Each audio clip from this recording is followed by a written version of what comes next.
예, 오늘 마가복음 10장입니다. 오늘 10장에도 내용이 상당히 많이 나오죠. 앞에 부분에는 가정에 대한 교훈이 나옵니다. 이혼 증서를 써주는 내용, 또 부자 청년, 어린아이 축복하는 내용 이렇게 나오죠. 그 다음에 이어서 17절부터는 이제 부자 청년 이야기가 이렇게 나오게 됩니다.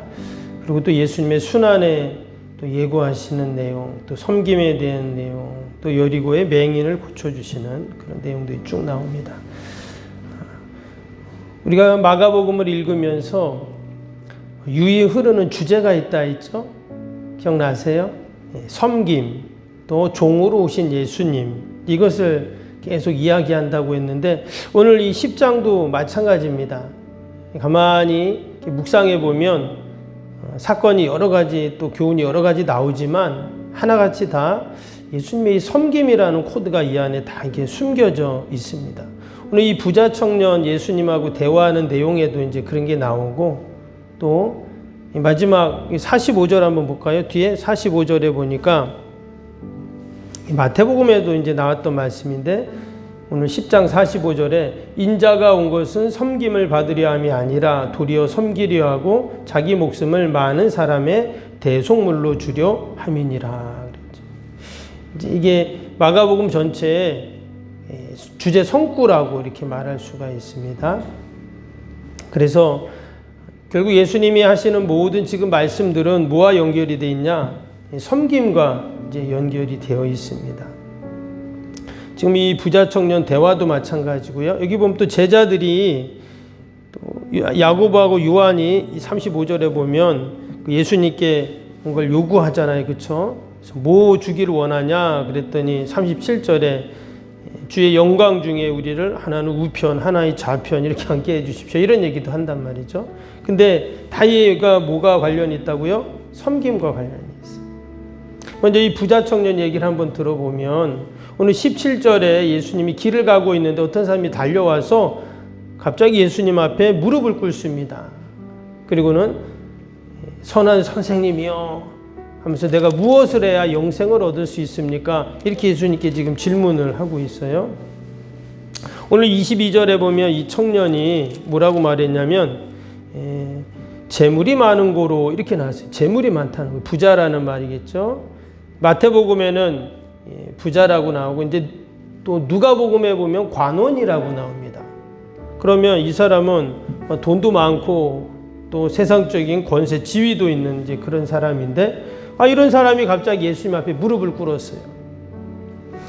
무릎을 꿇는다는 말은 예수님을 존경한다 이런 말이겠죠. 근데 왜 그랬냐? 바로 이 영생에 대해서 너무 궁금했다는 거예요. 그러니까 자기가 돈도 있고 권력도 있고 그런데 이 영생에 대한 문제를 자기가 해결하지 못한 거예요. 근데 여러분 영생이라는 건 뭡니까? 눈에 보이는 것이 아니잖아요. 그래서 이 사람은 참 늘 이 영생의 문제 때문에 답답하고 자신의 힘으로는 해결할 수 없으니까 지금 예수님을 찾아오고 예수님의 이야기를 들어보고 소문을 들어보니까 이분은 그 정답을 알 것 같아요. 그래서 예수님께 온 겁니다. 근데 여러분 우리의 인생도 마찬가지예요. 내가 풀 수 없는 그런 문제들이 있잖아요. 그때는 우리가 어디로 달려가야 할까요? 예수님께 달려오는 겁니다. 그래서 예수님께 묻고 예수님께 그 정답을 우리가 여러분 찾을 때 우리 인생의 모든 문제들이 분명 해결될 줄로 믿습니다. 그래서 오늘 이 예수님께서 이 부자 청년에게 재물 많은 사람에게 그 질문한 거에 대한 답을 지금 분명히 가르쳐주고 있어요. 답을 가르쳐주고 있는데 먼저 이 사람이 뭐라고 했냐면 19절을 한번 보시면 뭐라 그랬어요? 19절에 예수님께서 재물 많은 청년에게 어떻게 하면 영생을 얻으십니까? 그랬더니 이 재물 많은 청년이 하는 말이 그런 말을 해요. 제가 계명을 아는데 살인하지 말라, 간음하지 말라, 도둑질하지 말라, 부모 공경하라 이런 걸 어떻게 해요? 20절에 어려서부터 나는 다 지켰다는 거예요. 그러니까 율법을 잘 지키고 내가 말씀대로 살았으니까 나한테 영생에 대한 확신이 있어야 되는데 희한하게 확신이 없는 거예요. 내가 구원을 받았는지 안 받았는지 긴가민가 한 겁니다. 여러분 그럴 때 있죠? 우리가 예배도 드리고 내가 신앙생활 믿음생활 잘하고 있는데 과연 내가 천국 갈 수 있을까 없을까? 정말 하나님이 계신가 안 계신가? 구원 받았나 안 받았나? 여러분 이런 거 좀 긴가민가 할 때 없으셨나요? 제 표정을 보니까 다 아멘 하시는 것 같은데 그러면 너무나 좋죠. 너무나 좋죠. 그런데 그렇게 의심이 되고 이해가 안 되고 믿어지지 않을 때가 분명히 있다는 거예요. 오늘 예수님이 그때 뭐라고 말씀하셨냐면 그럼 21절 보세요. 21절에 보니까 예수님이 중간에 뭐라고 했습니까? 내가 아직도 한 가지 부족한 것이 있으니 그랬어요. 자기가 생각할 땐 모든 걸 다 한 것 같은데 예수님은 부족한 게 있다는 거예요. 그러면서 이어지는 말씀에 뭐라고 했습니까? 가서 내가 있는 것을 다 팔아 가난한 자들에게 주라. 그리하면 하늘에서 보화가 내게 있으리라. 그리고 와서 나를 따르라. 그래서 중요한 말씀이 뭐냐면요. 나를 따르라. 이 말씀이 중요한 말씀이에요. 나를 따르라. 여러분 주님을 따르는 게 뭘까요? 제자의 삶이잖아요. 그렇죠? 그런데 지금 이 부자 청년은 뭐만 생각할까요? 다 팔아서 가난한 자들에게 주라. 이것만 지금 생각을 하는 거예요. 사실 이건 과한 말씀이죠. 너무나 힘든 요구입니다. 그래서 결국 이 부자 청년은 어떻게 하죠? 22절에 보니까 그 사람은 재물이 많은 고로 이 말씀으로 인하여 슬픈 기색을 띠고 근심하여 가니라. 그랬어요. 결국 이 부자 청년의 힘든 요구에 왜 나한테 이렇게 힘들고 어려운 요구를 하실까 하고는 집에 가버렸습니다. 근데 예수님은 뭐라고 하셨냐면 오늘 22절을 다시 한번 가만히 위에 21절 한번 가만히 보세요. 21절 예수께서 그를 보시고 사랑하사 이르시되 그랬어요. 지금 예수님이 이 부자 청년 어떻게 보고 계셨냐? 귀하게 사랑으로 보고 계셨어요. 왜냐? 그가 어렸을 때부터 율법을 잘 지키고 계명을 잘 지켰다 했잖아요. 그러니까 예수님은 누구보다 이 청년을 보고 있었던 거예요. 말씀대로 살고 율법을 계명을 잘 지키려고 했던 그 모습을 너무나 귀하게 보고 계시고 소중히 여기신 겁니다. 그래서 그를 사랑하시고 말씀하셨어요. 여러분 동일하게 우리가 이 새벽에도 기도하러 이 자리에 나왔는데 예수님이 이미 그 부자 청년을 보고 계셨던 것처럼 여러분 저와 여러분을 분명히 보고 계신 줄로 믿습니다.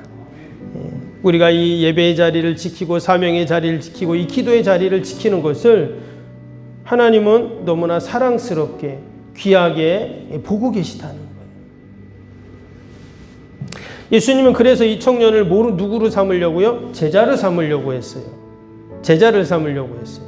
그래서 다른 제자들처럼 나를 따르라 이렇게 하시면서 그를 제자로 삼으시려고 했어요. 근데 여러분 주님을 따르는 삶은 어떤 삶이냐면 섬김의 삶인 겁니다. 내가 세상도 붙잡고 주님도 붙잡고 그럴 수는 없다는 거예요. 지금 이 제자들을 보시면 지금 이 제자들이요 3년 반 동안 예수님을 따랐잖아요. 그런데 오늘 37절 보세요. 37절 보니까 뭐라고 말하고 있냐면 여짜오되 주의 영광 중에 우리를 하나는 주의 우편에 하나는 우리의 좌편에 앉게 하여 주옵소서. 지금 야고보와 요한이 그런 얘기를 하고 있죠. 근데 그 이야기를 듣던 제자들이 또 어떻게 합니까? 41절 보세요. 10 제자가 듣고 야고보와 요한에 대하여 화를 내거늘 했어요. 지금 예수님은 비장한 각오로 예루살렘으로 지금 향하고 있죠. 그리고 계속 섬김에 대한 이야기를 말씀하고 계십니다. 그래서 이제 11장부터는 예수님이 이제 예루살렘에 입성하셔요. 그래서 십자가의 길을 가시는 거잖아요.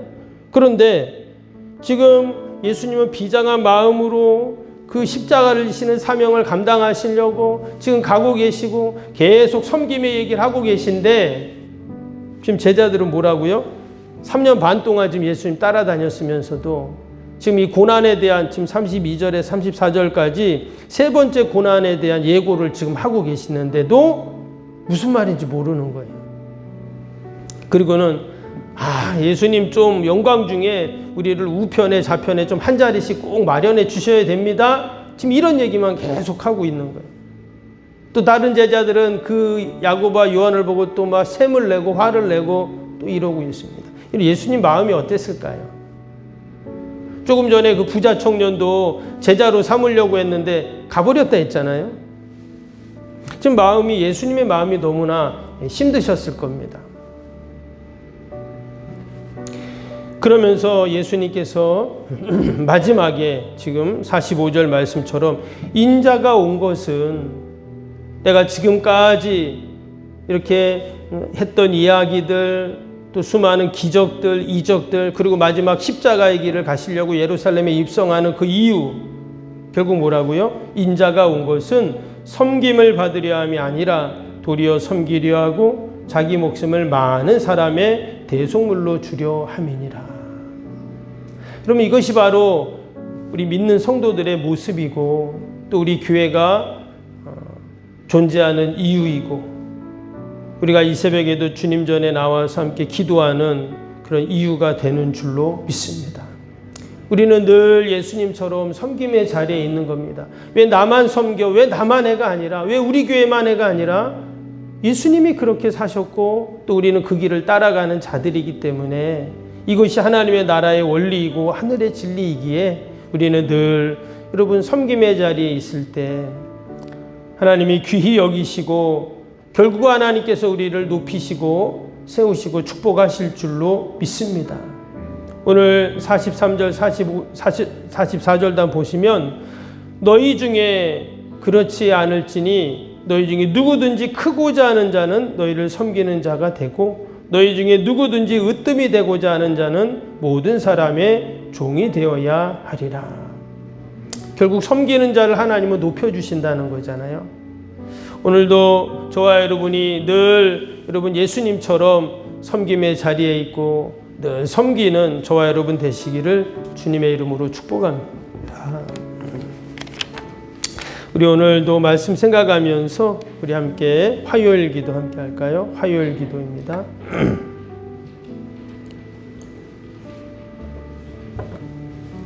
화요일 기도.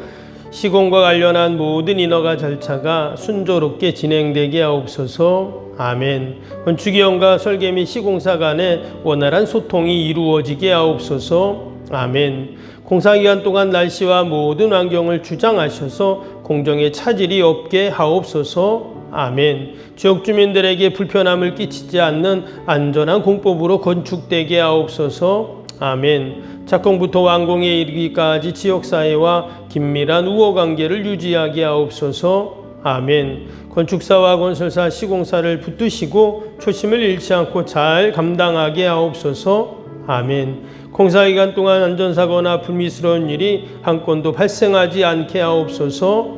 아멘. 성실하고 책임감 있는 감리로 건축의 시작과 끝이 완벽하게 진행되게 하옵소서. 아멘. 자재 품질 및 검수가 철저히 이루어지고 공사 일정이 지체되지 않게 하옵소서. 아멘. 최적의 공사기간에 공사비 절감을 위한 세밀한 업무가 이루어지게 하옵소서. 아멘. 꼼꼼한 업무로 불필요한 비용 발생을 원천적으로 차단하게 하옵소서. 아멘.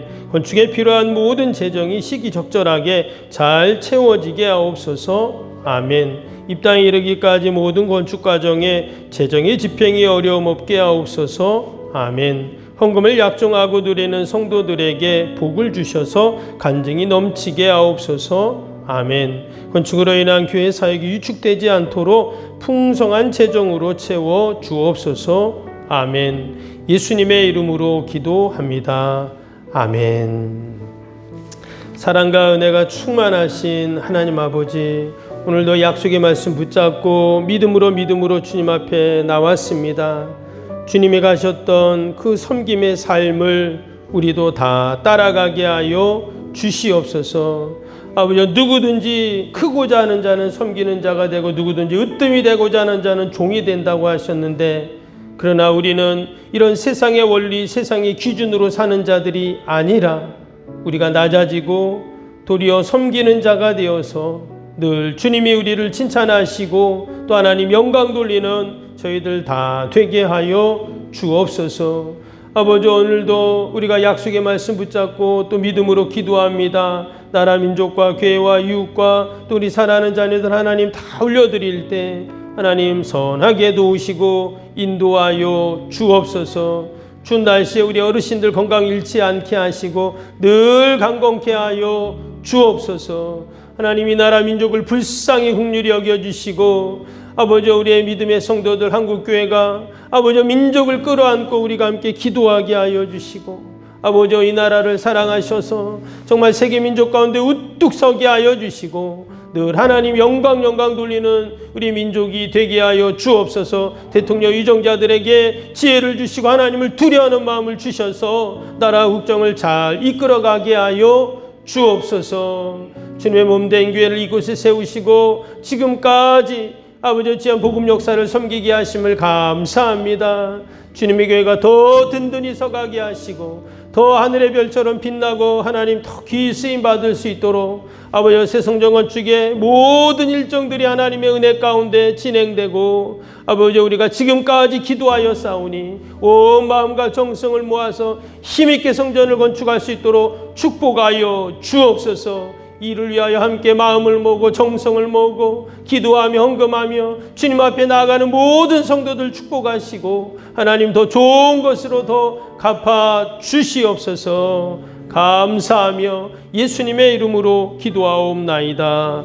아멘. 하늘에 계신 우리 아버지, 아버지의 이름을 거룩하게 하시며 아버지의 나라가 오게 하시며 아버지의 뜻이 하늘에서와 같이 땅에서도 이루어지게 하소서. 오늘 우리에게 일용할 양식을 주시고 우리가 우리에게 잘못한 사람을 용서하여 준 것 같이 우리 죄를 용서하여 주시고 우리를 시험에 빠지지 않게 하시고 악에서 구하소서. 나라와 권능과 영광이 영원히 아버지의 것입니다. 아멘.